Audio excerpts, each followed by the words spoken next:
It was a foggy, moonlit night in the small, quiet town of Ravenwood, nestled in the heart of the United States. The streets were eerily silent, save for the occasional creak of a tree swaying in the wind. This sleepy town, known for its picturesque landscapes and close-knit community, would soon become the backdrop for a series of chilling crimes that would send shockwaves through the entire nation. At precisely 2:47 a.m., a piercing scream shattered the night. It came from the old Whitmore Mansion on the outskirts of town, a crumbling, once grand estate now abandoned and forgotten by many. Or so it seemed. The scream echoed for miles before it was abruptly silenced. Seconds later, the sound of hurried footsteps echoed through the mansion's long hallways.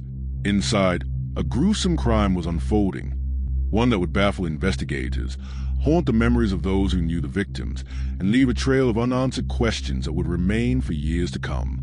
Before we dive deeper into this chilling investigation, I just want to remind you to like, share, and subscribe to the channel and hit the bell icon so you don't miss out on any of our future uploads. We post true crime, suspense-filled stories every day, and each case is more shocking than the last.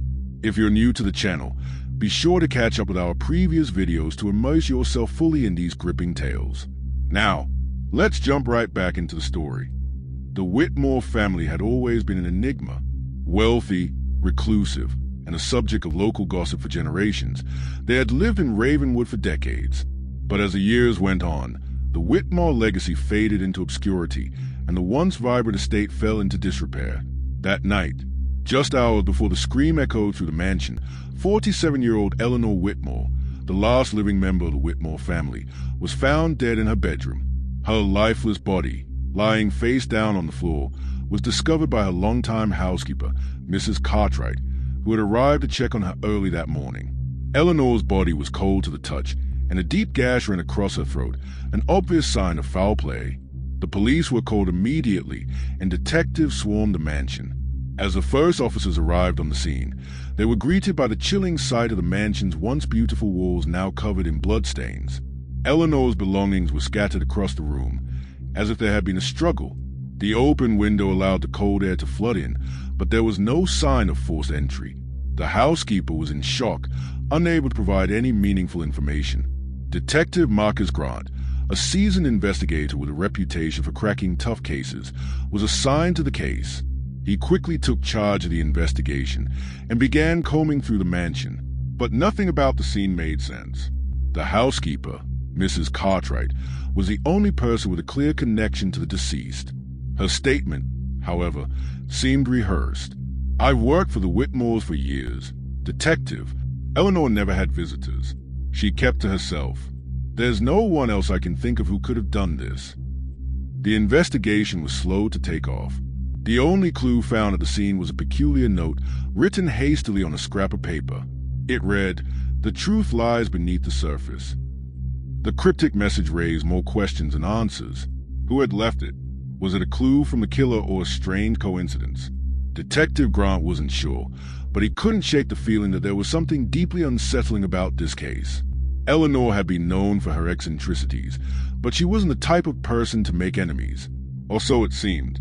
As the investigation deepened, more disturbing details about Eleanor's life began to emerge. She had recently sold several of her most valuable assets, including a large portion of the Whitmore family fortune. Eleanor's neighbors, who had always kept their distance, began to speak up. They claimed to have seen strange figures lurking around the mansion in the days leading up to her death. But the descriptions were inconsistent. Some said they had seen a man in a dark suit. Others swore they had seen a woman in a hooded cloak. Could the mysterious figures be connected to the crime? Detective Grant worked tirelessly, sifting through the mounting evidence, trying to piece together the puzzle. He conducted numerous interviews with everyone connected to the Whitmore family, including the housekeeper, Mrs. Cartwright, Eleanor's former colleagues, and a handful of long-lost relatives who had not been in contact for years. The housekeeper's story remained unchanged, but her anxiety grew as the days passed. She began to act increasingly paranoid, glancing nervously over her shoulder as if someone were watching her. The more Detective Grant spoke with her, the more he became convinced that she was hiding something. But was she involved in the murder, or was she simply a witness to something much larger than herself? In the meantime, a breakthrough came from an unexpected source. a local delivery man who had visited the Whitmore estate several days before the murder, came forward with a shocking revelation. He claimed to have seen Eleanor arguing with a mysterious man outside the mansion, but he hadn't thought much of it at the time. Now, however, in light of the murder, he felt compelled to share what he had witnessed. The man was described as tall, with dark hair and a scruffy beard. He had been wearing a weathered leather jacket and spoke in a low, gravelly voice. The delivery man hadn't caught his name, but he had overheard part of their heated conversation. Eleanor had shouted, "You'll never get your hands on it. It's already too late." Who was this man? What had Eleanor been referring to? And why had he been arguing with her just days before her brutal murder? The investigation hit a dead end as Detective Grant focused his attention on the mysterious man. But then, something unexpected happened. The police uncovered an old family secret. Eleanor Whitmore had once been involved in a highly controversial land deal, one that had sent ripples through the local community. The land in question was a prime piece of real estate, coveted by many for potential development. Could the motive for Eleanor's murder have been tied to this deal?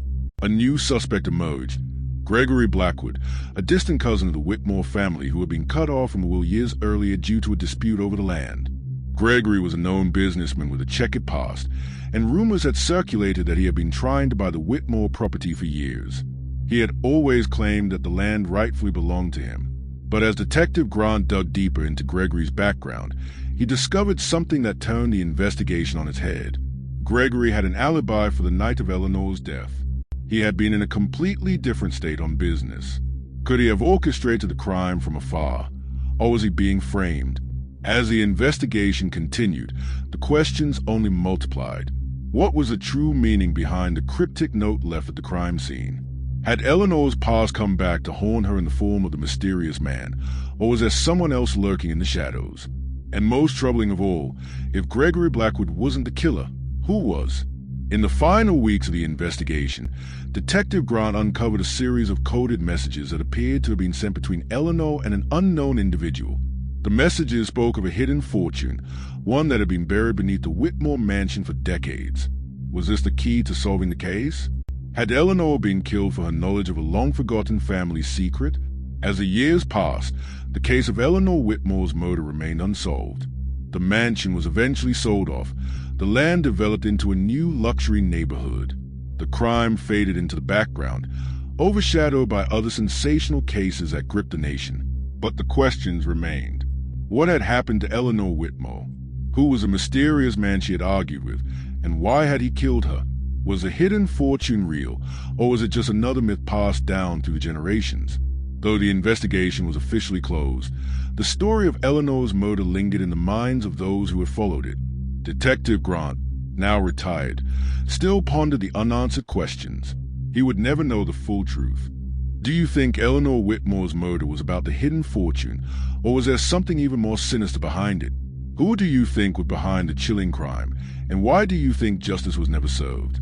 If you enjoyed this gripping true crime story, don't forget to hit that like button and subscribe for more spine-chilling cases like this one. Leave a comment below with your theories on what really happened to Eleanor Whitmore. Your thoughts could help uncover the truth. Share this video with your friends and let's get the conversation started. Thank you very much for listening. See you in the other one.